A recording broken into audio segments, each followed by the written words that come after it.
is a very timely discussion that we're talking about stress, anxiety in university. And unfortunately, I have the topic of suicide and talking about suicide. It's something in our community that we're not very comfortable talking about. It elicits in ourselves our own fears, anxiety, and stress. And it's something that we need to learn how to do, to practice doing, and be open as a community for these issues. So importantly now, we've noticed in the past few years there's been an increased focus on suicide in university students. I'm from Kingston. This is my first year at Trent. So last year at Queen's University, we ourselves lost 6 students to suicide. In addition to that, there's the RMC, it's another university, right beside Queen's University. We lost another individual to suicide last year alone there. So stress, we've learned today the impact of stress and its impact on their physical health, but it also has a significant impact on our emotional well-being, our mental health.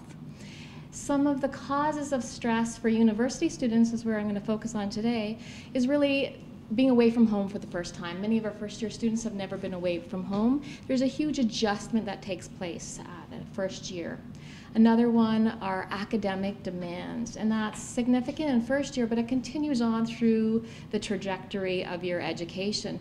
And we have done studies, and we know that there are certain courses that lend more to a risk of suicide. We know at Queen's University, our Commerce Department has a higher rates of suicide attempts, to the point that we now have mental health liaisons and mental health counselors specifically within that department to look at those high-risk students.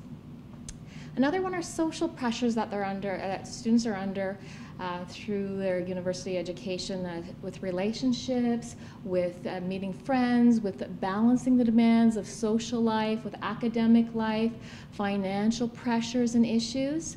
Parental expectations is another high demand. The tough job market, we also know that there are individuals are at higher risk for suicide in university right before they go to graduate. And oftentimes we hear about these students that they did well in school, they had good friends, they had relationships, they were getting ready to graduate, and they've committed suicide. Why is that happening? And that potentially could be, these tough demands that are coming in, this huge change in the direction of their life. And another one is people already come into the university or are in university with pre-existing mental health issues. A significant one is depression. We're learning a lot more about the impact of depression. We're now talking about depression. This month we're coming with Bell Talks, Let's Talk About Depression. So I think it's coming more to the forefront in conversations, and we need to embrace that. So what do we know about suicide in universities? And in 2011, at the University of Alberta, they did a study looking at mental health and stress, anxiety, and suicide with their students. And it had a really alarming results. It said 51% of the students in the past 12 months had admitted to feeling helpless and hopeless. Those are symptoms of depression, but at the higher level of depression. When someone is hopeless and helpless, they feel that they have lost all their supports, they don't have a lot to look forward to, they're at the process of giving up. Another 50% in the past 12 months admitted to feeling overwhelming anxiety. So huge issues there. 7% admitted in the past 12 months to seriously contemplating suicide, and another 1% in the past 12 months had admitted to trying or attempting a serious attempt to suicide. So those statistics in that study really kind of bring to light we have some significant issues in universities. Is it new that these numbers are rising? Is it new because we're now allowed to talk about it or encouraging people to talk about? Or is this change because of the demands that our students are facing? Or are the coping strategies that younger students are coming in, their coping strategies aren't as developed as they had in the past? We're looking into that. So what are the red flags of suicide? So things such as individuals caring less about things that were a priority before, such as engaging in different sports, hanging out with friends, maybe even something as simplistic as personal hygiene. So they're not showering, they're not, they used to be really worried about what they looked like, they're not caring anymore. moody. They can be, we often think of depressed people as very, very sad and laying in bed all the time. That is a stereotype. Yes, that can be part of it, but they also can be very moody and angry. Anger is a key symptom of depression. Labile mood, meaning that they're crying, they're excessive emotions. An increase in alcohol and drug use is another key concern for us. Feelings of helplessness and hopelessness that we discussed previously. Making comments saying, I'm tired, I just need an escape, I need to go, I need to end it, I need to get away, things like that. Those are some words that you really want to explore further with these individuals. Feelings of shame, intense fear and anxiety, anger, and that anger oftentimes emerges from self-hatred, a numbness, a lack of emotion, and increased or decreased ability to sleep, and we know the importance of sleep and exercise here. And many of these individuals have given up those key areas that they used to focus on in the past. So I thought I'd talk today about some techniques that we can use to talk to people, because it's not something that people are intrinsically comfortable with. I teach mental health with students, and when they have to go into the mental health setting, saying those words, "Have you thought about suicide?" are probably the hardest questions that they can ask. And why is it so hard? Oftentimes we are afraid to ask for, number one, what if they're not suicide and I'm just making this huge mistake and they're going to be so mad at me? Absolutely not. If you're expressing your concern about, I'm really worried about you because of this and this and this, are you thinking about suicide? Often elicits, somebody cares about me. Somebody is watching and someone is wanting to support me. So even if they're not, I'm sure that they would be happy to, that you are caring for them. And if they are angry, it's okay. I'd rather you ask and be wrong than you not ask and miss something. Another is, I hear from students all the time, I don't want to ask because maybe they weren't thinking about it and I've given them the idea. That is a complete fallacy. If someone is thinking about suicide or not, you're not going to give them that idea. It's like, oh, I was having a bad day, but man, that's a good idea. I should try suicide tonight. So it never is that way. Oftentimes we don't know how to ask the question. And it's very important that we are clear and distinct, and I'll go through the process of that shortly. And we don't have a lot of the training. We're really fortunate right now at Trent University that we have someone on staff that is offering a course called Safe Talk. It's suicide alertness and awareness for community members. It's usually around $80, and they're offering it free to students at Queen's. I think it's on February 15th. If you go to the My Portal, My Trent U portal, you'll find the times and the forms that you can fill out for that. So I would encourage anyone to take an opportunity to do that. So we've broken down how to ask about suicide with the simple words of talk. T stands for tell, A is ask, L is for listen, and K is for keep safe. So I'm going to go through each one of those. And this is going to be relating to the person who's feeling suicidal or the person that is asking about suicide. The first one is tell. If you are feeling suicidal, it is very, very important that you tell someone and get that help. This is often a temporary feeling that you're having, a temporary response to a situation that you can get help for through multiple avenues such as counseling, peer support, and possibly medication. So when you tell someone that you're feeling suicidal, it's important that you tell someone that you trust, and that will take you seriously.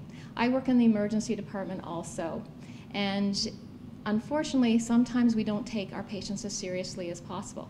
And some of the things that they'll say is, oh, they've said it before and they didn't do it, so I'm fine, they're not serious. Or they've tried it, but they just take a couple of pills. They take 2 Tylenol, tell us they've overdosed. Well, then they're not serious. You have to take every patient seriously, or anyone that tells you that. If they've come to you and exposed themselves to say, I am so sad, I'm feeling depressed right now and suicidal, you have to take them seriously and provide support for them. Now, I'm not asking you to be a suicide interventionist. I'm not after 10 minutes going to have you completely trained that you can handle all the situations. What I'm hoping with this 10 minutes is that you just know how to ask that simple question and then are aware of some of the resources that are available through your community and also within Trent. So it's also when someone tells us that they're suicidal, oftentimes we're very uncomfortable. And we don't like that uncomfortable feeling. And we don't want to really explore. It's kind of like, how are you today, Jane Mackey? And Jane's like, oh, I've had the worst day. We're not comfortable with that. We're expecting her to say, oh, my day's great. And I'm like, oh, so is mine. Bye-bye. When someone says, no, I'm not doing so great. I'm actually feeling suicidal. We don't know what to say. But our first response oftentimes tends to be, oh, you're not suicidal. You don't know how bad your life. My life is 10 times worse. Or, you're being crazy. Don't worry about it. You'll be fine tomorrow. Or let's go drinking. It'll be fine after we have a couple of drinks. And we know that that's not true. What happens when you do that is you're closing off further discussion. You're minimizing the words that this person has just said to you, and you're minimizing that relationship. So take the time to talk to them. Where do we talk to them? It's important of the setting. Trying to make sure that it's a quiet environment where you can sit down and engage in conversation with them. And also allowing them to talk and express their feelings, but sometimes they'll tell you, I have something to say, but you have to promise you're not going to tell anyone. You can never swear to secrecy, especially with something with suicide. You're putting yourself in a vulnerable position, and you're also putting that patient in an unsafe situation. And most individuals are very comfortable when you say, I can't, if something is going to put you at risk where I'm worried about your health or your well-being, I'm going to have to get some help with you, but I'm going to be there for you, and I'll help you through this process. You don't have to do this alone. Oftentimes when we take on one person as a resource, it's overwhelming for that individual. Use as many of the resources that you have available to you. So if you're the person that's feeling suicidal, get some key support system. It may be your family, it may be your best friend, it may be your teacher, your instructor, things like that. Find your support systems that are available to you. Oftentimes too, people will go to a doctor and not have that relationship that is therapeutic to them. It's okay. Try to find someone else. It's a process of finding that relationship, that therapeutic relationship that clicks for you. So why don't people talk about suicide? If I'm feeling suicide, what are some of the causes that will stop me from talking? I'm embarrassed. I'm feeling that I can't handle things on my own. I'm afraid to appear weak. I don't want to be a burden to others. And I'm uncertain of that reaction. And I always try as a professor to make sure my door, and because I'm mental health, people don't have as much problem with me, but they are afraid if I tell someone, maybe they're going to kick me out of university, or maybe I'm not going to be able to finish this year. We at Trent will do everything in our power to support you, to make sure that you're in a healthy state to maximize your success. So you'll never be penalized for coming and requesting assistance. We're going to work with you for that.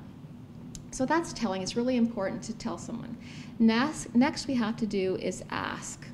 So you are observing your friends, your family, your co-workers, and through our senses of what we see, what we feel, what we perceive as issues, and it kind of goes back to those red flags. Things that behaviors that are unusual. So you're isolating yourself, having difficulty making decisions, they're acting aggressively, they're losing their temper, maybe they're engaging in unsafe sexual practices, maybe more than normal, crying all the time, sleeping, overeating, undereating, things like that. So you need to ask them and ask them if they're feeling suicidal. And it's really important that we talk to them and be clear and succinct with that. So what I usually suggest for individuals is say, I've noticed in the past little while that you're not going to class, you're not hanging out with us in the basketball team, you're isolating yourself from individuals. And sometimes when people are doing things like activities like that or behaving like that, they're thinking of suicide. Are you having thoughts of suicide, or are you feeling suicidal? And then stopping and letting them kind of regroup and think about that. Sometimes they'll be opening that door and they'll allow for communication. They'll be thankful that you're talking to them, and so then you just have to sit down now and listen to them. Sometimes they'll be like, no, I'm not suicidal, I'm not thinking like that. And maybe you're still having those concerns. You need to be aware of your intuition and understand, hey, I'm concerned about this. If you don't want to talk about it now, that's fine, but know that my door is always open. I'm always there for you. We need to listen to confirm that they're having these suicidal thoughts. And we also have to remember that when people are feeling suicidal, they're almost never fully decided. Until they actually commit the act, they are still contemplating. And that's where we can really come in and make a difference with them. They often want to talk to someone about wanting to die and not necessarily about wanting to live. So being that person to listen. And ending the listening step by saying, this is really, really important. Next we want to do is to keep them safe. So we're not going to engage in any therapy and things like that. We now need to take them to the professional, people that are the suicide interventionists. So we want to keep them safe. So your final step is finding out the lethality or how serious they are about their suicidal ideation at present. So asking them, do you have a plan? If they do, what is the plan? And maybe they'll say something like, oh, you know, I think I'm just gonna overdose on pills. Do you have any access to pills? And if they're like, no, I don't really have any access, potentially you have a little bit of a time frame there. If they say, yeah, I've been stockpiling them, I have a whole pile right at my bedside table. I'm really concerned about an individual and I need to get them to a hospital. So saying to them, we need to go to the hospital now. Will you go with me to the hospital? Taking them there and then allowing the health professionals to deal with it. If they're not, you may have to call 911 in that situation. Also asking them about a time frame. Have you thought about when you want to commit suicide? These are all really, really hard questions to ask. But they're also really hard questions to answer, but they've often thought about this, and you'll be surprised at the answers that you get. So we have a great website that is available at Trent for all students, and it's under icopeu.com/Trent. On there it has all of the resources that I've just talked about, what to do if you're feeling suicidal and need immediate help, what to do if your friend needs help, what are your community resources that are available, and what are the resources that are available at Trent right now for all students. So that's it. I hope that gave you some information and some direction. I know it's a really, really hard topic to talk about and hard to say, but it's very, very valuable and it can save a life.